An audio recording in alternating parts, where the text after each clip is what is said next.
जय शिव गोरख। प्रिय श्रोताओं, आप सुन रहे हैं वाल्मीकि रामायण और आज आप सुनेंगे वाल्मीकि रामायण का भाग 185 तथा उत्तरकांड का भाग 45। पिछले भाग में आपने सुना सीता के धरती में समा जाने के पश्चात श्री राम जी लव और कुश को अपने साथ लेकर राजमहल में आ गए और लव कुश राजकुमारों की पंक्ति में आकर बैठने लगे। अब इससे आगे की कथा अगले भाग में सुने। श्री रामचंद्र जी ने सीता के अलावा और किसी दूसरी स्त्री से विवाह नहीं किया। प्रत्येक यज्ञ में जब जब धर्म पत्नी की आवश्यकता होती, श्री रघुनाथ जी सीता की स्वर्ण में ही प्रतिमा बनवा लिया करते थे। उन्होंने 10,000 वर्षों तक यज्ञ किए। कितने ही अश्वमेघ यज्ञ और उससे दुगने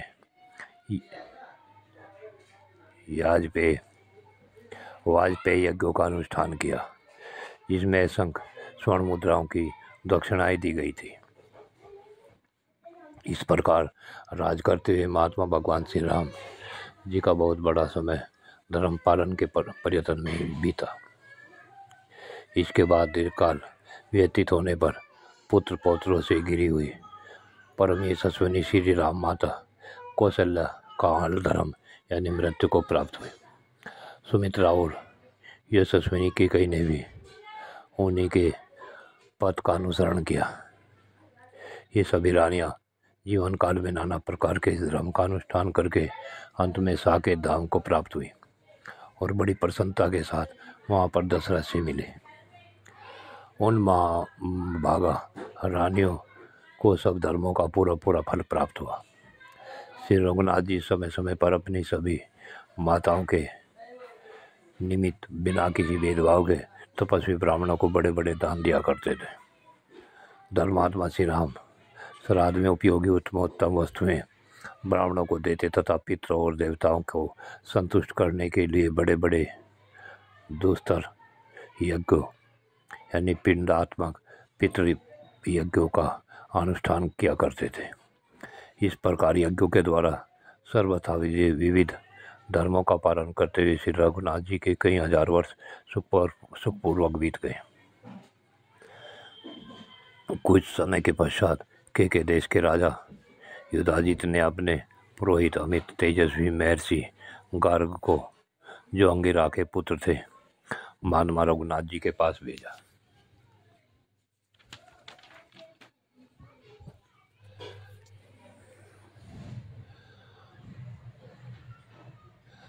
परम बुद्धिमान श्रीमान राघवेंद्र ने जब सुना कि मामा अशुपति पुत्र युधाजित के भेजे हुए महर्षि गार्ग बहुमूल्य भेंट सामग्री लिए अयोध्या में पधार रहे हैं, तब उन्होंने भाइयों के साथ एक कोस आगे बढ़कर उनकी अगवानी की और जैसे इंद्र बृहस्पति की पूजा करते हैं उसी प्रकार महर्षि गार्ग का पूजन किया।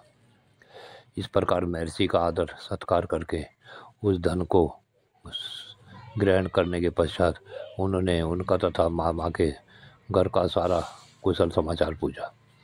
फिर जब वे महाभागा महर्षि सुंदर आसन पर विराजमान हो गए, तब श्री राम ने उनसे इस प्रकार पूछा, हे ब्रह्म ऋषि, मेरे मामा ने क्या संदेश दिया है जिसके लिए साक्षात बृहस्पति के समान वाग्वेकताओं में श्रेष्ठ आप पूज्यपाद महर्षि ने यहाँ पधारने का कष्ट किया है। श्री रघुनाथ जी के ये वचन सुन महर्षि बोले, हे महाभाव, आपके मामा नरश्रेष्ठ युधाजित को प्रेम पूर्वक संदेश दिया है, उसे यदि रुचिकर जान पड़े तो सुनिए। उन्होंने कहा है कि यह जो फल फूलों से सुशोभित गंधर्व देश सिंधु नदी के दोनों तटों पर बसा हुआ है, बड़ा सुंदर प्रदेश है। वीर रघुनंदन गंधर्वराज शैतूप की संतानें 3 करोड़ महाबली गंधर्व, जो युद्ध की कला में कुशल और अस्त्र शस्त्रों से संपन्न है, वो देश की रक्षा करते हैं। हे श्री राम, आप उन गंधर्वों को जीतकर वहाँ सुंदर गंधर्व नगर बसाइए। अपने लिए उत्तम साधनों से संपन्न नगरों का निर्माण कीजिए। वह देश बहुत सुंदर है, वहाँ दूसरे किसी की गति नहीं है। आप उसे अपने अधिकार में लेना स्वीकार करें। मैं आपको ऐसी सलाह नहीं देता जो अहितकारक हो। महर्षि और मामा का यह कथन सुनकर श्री रघुनाथ जी को बड़ी प्रसन्नता हुई। उन्होंने बहुत अच्छा कहकर भरत की ओर देखा। तदनंतर श्री राघवेंद्र ने उन ब्रह्म ऋषि से प्रसन्नतापूर्वक हाथ जोड़कर कहा, ब्रह्म ऋषि, मैं दोनों कुमार तक्ष और पुष्कल जो भरत के वीर पुत्र हैं उस देश में विचरेंगे और मामा से सुरक्षित रहकर धर्मपूर्वक एकाग्रचित हो उस देश का पालन करेंगे। ये दोनों कुमार भरत को आगे करके सेना और सेवकों के साथ वहाँ जाएंगे तथा उन गंधर्व पुत्रों का संहार करके अलग अलग दो नगर बसाएंगे। उन दोनों श्रेष्ठ नगरों को बसाकर उनमें अपने दोनों पुत्रों को स्थापित करके अत्यंत धर्मात्मा भरत फिर मेरे पास लौट आएंगे।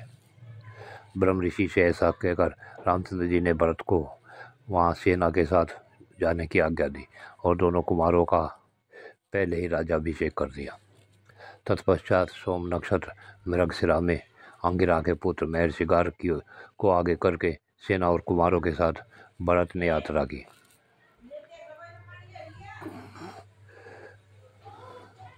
केकैराज युधाजित ने जब सुना कि महर्षि गर्ग के साथ सोम भरत सेना सहित आ रहे हैं तब उन्हें बड़ी प्रसन्नता हुई। वे केकय नरेश भारी जनसमुदाय के साथ निकले और भरत से मिलकर बड़ी उतावली के साथ इच्छानुसार रूप धारण करने वाले गंधर्वों के देश की ओर चले। भरत और युधाजित दोनों ने मिलकर बड़ी तीव्र गति से सेना और सवारियों के साथ गंधर्वों का राजधानी पर दावा बोल दिया। फिर तो दोनों ओर से सेनाओं में बड़ा भयंकर और रोंगटे खड़ा कर देने वाला युद्ध छिड़ गया। वह महाभयंकर संग्राम लगातार 7 रात तक चलता रहा, परंतु दोनों में से किसी भी एक पक्ष की विजय नहीं हुई। तब रामानुज भरत ने कुपित होकर गंधर्वों पर काल देवता के अत्यंत भयंकर अस्त्र का, जो संवर्त नाम से प्रसिद्ध है, प्रयोग किया। इस प्रकार महात्मा भरत ने अक्षण भर में 3 करोड़ गंधर्वों का संहार कर डाला। वे गंधर्व कालपास से बद्ध हो संवत्सर से विदीर्ण कर डाले गए। ऐसा भयंकर युद्ध देवताओं ने भी कभी देखा हो यह उन्हें याद नहीं आता। पलक मारते मारते जैसे पराक्रमी महामना मनस्वी समस्त गंधर्वों का संहार हो जाने पर केकई कुमार भरत ने उस समय वहाँ 2 स्मृतिशाली सुंदर नगर बसाए। मनोहर गंधर्व देश में तक्षशिला नाम की नगरी बसाकर उसमें उन्होंने तक्ष को राजा बनाया और गांधार देश में पुष्कल वध नगर बसाकर उसका राज पुष्कल को सौंप दिया। 5 वर्षों में उन राजधानियों को अच्छी तरह आबाद करके श्री राम के छोटे भाई केकई कुमार महाबाहु भरत फिर अयोध्या में लौट आए। प्रिय श्रोताओं, आज की कथा यहीं पूर्ण होती है। आगे की कथा अगले भाग में। जय श्री गोरक्षण।